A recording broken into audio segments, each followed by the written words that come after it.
प्रभु यीशु मसीह के मधुर नाम में आप सभी को जय मसीह की। मेरे प्रिय भाइयों और बहनों, आज हम मत्ती की अंजील उसका 7 अध्याय उसके 24 से 27 वचन को पढ़ेंगे।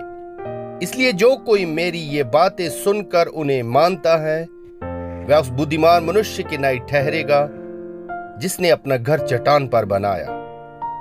और मेंह बरसा और बाढ़ आई और आंधियां चली और उस घर पर टक्करें लगी, परंतु वह नहीं गिरा क्योंकि उसकी नींव चट्टान पर डाली गई थी। परंतु जो कोई मेरी ये बातें सुनता है और उन पर नहीं चलता वह उस निर्बुद्धि मनुष्य के नाई ठहरेगा जिसने अपना घर भालू पर बनाया। और मेंह बरसा और बाढ़ें आई और आंधियां चली और उस घर पर टक्करें लगीं और वह गिरकर सत्यानाश हो गया। पहाड़ी उपदेश को समाप्त करने के बाद प्रभु यीशु 2 प्रकार के घरों का दृष्टांत देते हैं। पहला जो चट्टान पर बनाया गया और दूसरा रेत पर बनाया गया। इस वचन में प्रभु यीशु मसीह हमें आध्यात्मिक रूप से अपने घर को चट्टान पर बनाने का महत्व दिखाते हैं और हमें यह भी सिखाते हैं कि इसका वास्तव में क्या अर्थ है। इन वचनों में हमें जिन चीजों पर ध्यान देना चाहिए वह ये है कि हमें मेंह, बाढ़ और आंधियां इन दोनों घरों पर एक समान टकराई। मत्ती 7:25 में लिखा है, और मेंह बरसा और बाढ़ आई और आंधियां चली और उस घर पर टक्करें लगी, परंतु वह नहीं गिरा क्योंकि उसकी नींव चट्टान पर डाली गई थी। वहीं मत्ती 7 उसके 27 में रेत पर बने घर के बारे में लिखा है, और मेंह बरसा और बाढ़ें आई और आंधियां चली और उस घर पर टक्करें लगीं और वह गिरकर सत्यानाश हो गया। प्रभु यीशु मसीह हमें बताते हैं कि उन दोनों पर एक ही तरह की परीक्षाएं आईं। दोनों में बारिश हुई, उन दोनों में बाढ़ आई और उन दोनों में आंधी चली। तो इससे हमें जो चीजें सीखनी चाहिए उनमें से एक ये है कि यदि आप चट्टान पर अपना घर बनाते हैं तो आप किसी भी तरह जीवन की परीक्षाओं से मुक्त नहीं हैं। ऐसा नहीं है चट्टान पर बने घर पर मेंह, बाढ़, आंधी नहीं टकराई। ऐसा नहीं है कि जब आप यीशु को ग्रहण कर लेते हो तो आपके साथ कुछ भी बुरा नहीं होने वाला है। बहुत ईमानदारी से कहूं तो आप में से ज्यादातर लोगों को शायद अब तक एक्सपीरियंस हो चुका होगा।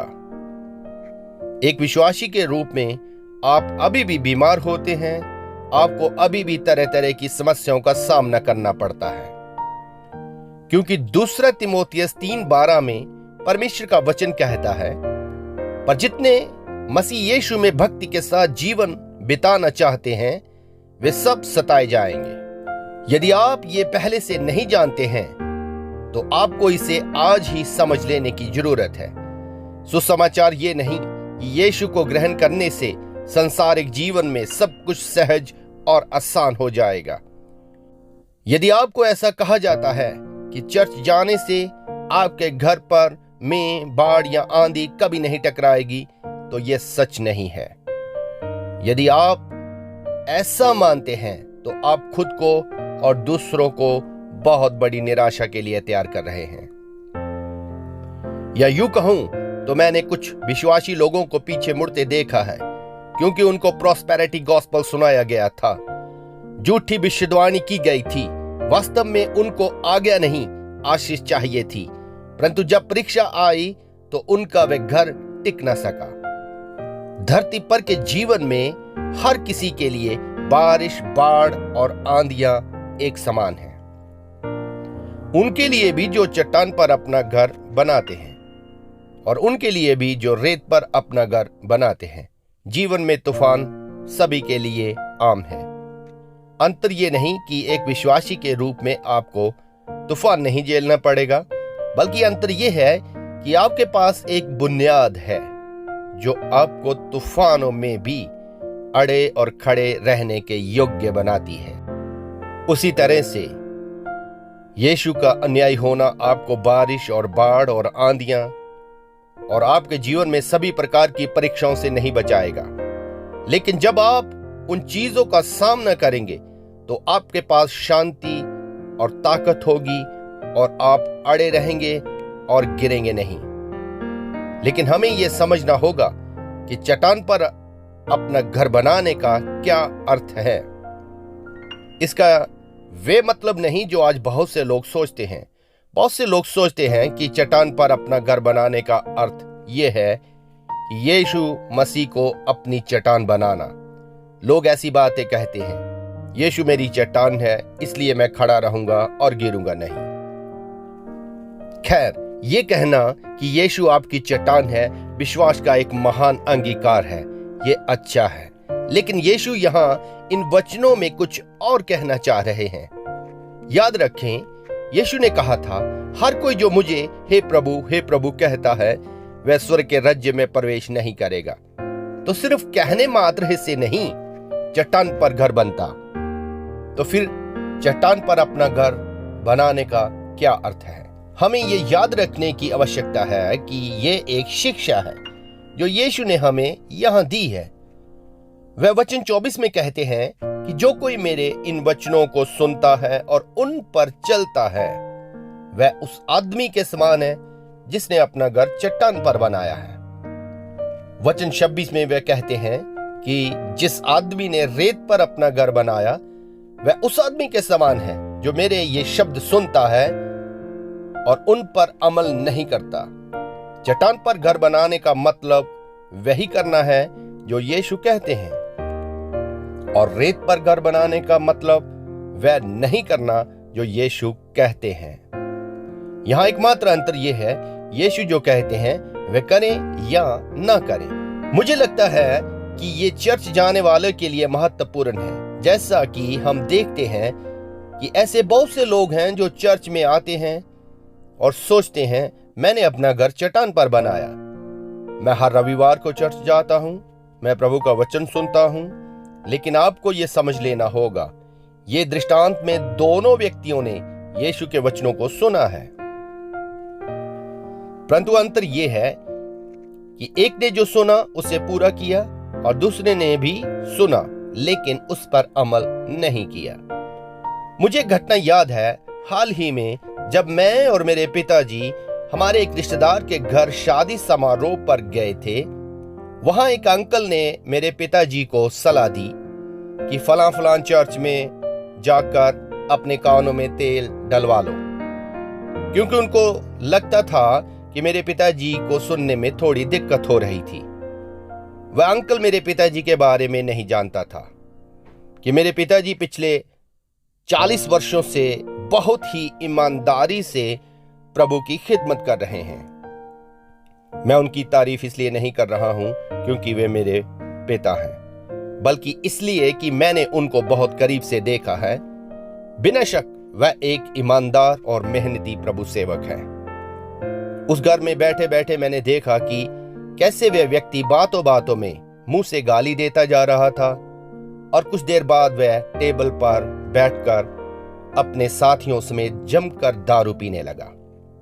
मैंने बहुत सारे ऐसे मसीही देखे हैं जो चर्च में हुए चमत्कारों के विषय में ढींग मारते हैं, लेकिन अफसोस से उनका खुद का जीवन अभी भी नहीं बचा होता।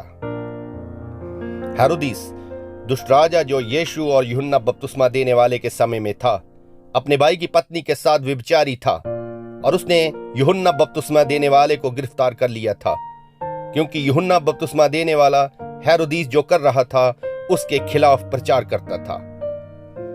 लेकिन दिलचस्प बात यह है जो मरकुस 6:20 में हमें बताती है कि हेरोदिस को यूहन्ना बपतिस्मा देने वाले की बात सुनना अच्छा लगता था।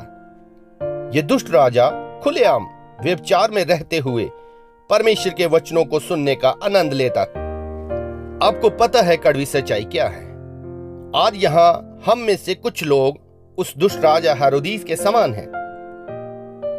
शायद कह सकते हैं, लेकिन मुझे चर्च आना पसंद है, मुझे चमत्कारों को देखना बहुत अच्छा लगता है, मुझे फलां अपोस्तल का उपदेश प्रचार सुनना बहुत पसंद है। हैरानी की बात है कि हेरोदिस को भी ऐसा ही पसंद था और वह पूरी बाइबल में सबसे दुष्ट लोगों में से एक था। एक सच्चा मसीही होने का मतलब सिर्फ मसीह का वचन सुनना नहीं बल्कि उसे अमल में लाना है। तो आज यदि आप अपना घर चट्टान पर बनाना चाहते हैं, पहली चीज जो आपको करनी है वह नियमित रूप से परमेश्वर के वचन को पढ़ना और सुनना है, ताकि आप जान सकें कि वह आपको क्या करने के लिए कह रहा है। जैसा कि हमने देखा है, केवल सुनना और पढ़ना ही पर्याप्त नहीं है, हमें इसे पूरा भी करना होगा। लेकिन हमें नियमित रूप से परमेश्वर के वचन को सुनने और पढ़ने की जरूरत है, ताकि हम जान सके कि वे हमसे क्या कह रहा है। यह पहला कदम है। हमें नियमित रूप से बाइबल अध्ययन और आराधना सभाओं में जाने की जरूरत है, ताकि हम परमेश्वर के वचन सुन सकें। हमें प्रतिदिन परमेश्वर के वचन को पढ़ने के लिए प्रतिबद्ध होने की जरूरत है, ताकि हम जान सकें कि वह हमें क्या करने के लिए कह रहा है। मसीह होने के नाते हमारी सबसे बड़ी समस्याओं में से एक ये है कि हम लगातार परमेश्वर के वचन को नहीं पढ़ रहे हैं। हम में से 90% लोगों के पास बाइबल है, लेकिन हम में से बहुत से लोग वास्तव में इन्हें नहीं पढ़ते हैं। मेरे पास कुछ अच्छी योजना है जिसे मैं आपके साथ साझा करना चाहता हूं। हर दिन पुराने नियम, नए नियम, भजन संहिता और नीति वचन से पढ़ा करें। हम में से प्रत्येक को आज अपने आप से यह प्रश्न पूछना चाहिए, क्या मैं वास्तव में यीशु ने जो कहा है उससे पूरा करके चट्टान पर अपना घर बना रहा हूं? हाँ मेरे प्रिय भाइयों और बहनों, हम खतरनाक समय में जी रहे हैं। हम युद्ध, आर्थिक तंगी, नैतिक आध्यात्मिक बदलाव को देख रहे हैं। हम सभी के सामने किसी न किसी प्रकार की व्यक्तिगत त्रासदी और परीक्षा आने वाली है। हम सभी को परीक्षाओं का सामना करना होगा, जैसा कि यीशु यहाँ कह रहे हैं। बारिश आने वाली है, बाढ़ आने वाली है, आंधियां चलने वाली है और हमारे आत्मिक घर पर टकराने वाली हैं। क्या आप उन चीजों के आने पर खड़े रहेंगे या गिर जाएंगे? प्रभु यीशु मसीह यहाँ कहते हैं कि ये सब एक ही चीज पर निर्भर करता है, और केवल एक ही चीज पर। क्या आपने अपना घर चट्टान पर बनाया है? प्रभु इन वचनों के द्वारा आपको आशीष दे। आए प्रार्थना करेंगे। सर्वशक्तिमान पिता, मैं आपका धन्यवाद करता हूं इस वचन के लिए। प्रभु मैं प्रार्थना करता हूं जितने भी भाई बहन इस वचन को सुनते हैं, उनके हृदयों में बात करना प्रभु, वो अपना घर चट्टान पर बनाने वाले बने, न कि रेत पर। विश्व में प्रभु सच में तेरे वचनों को मात्र सुनने वाले नहीं, बल्कि उन पर अमल करने वाले बने और आपकी नेचर और स्टेचर में बढ़ते जाएं। हमारी प्रार्थना को ग्रहण करें। ये प्रार्थना अपने उद्धारकर्ता प्रभु यीशु मसीह जी के नाम से मांगते हैं, आमीन।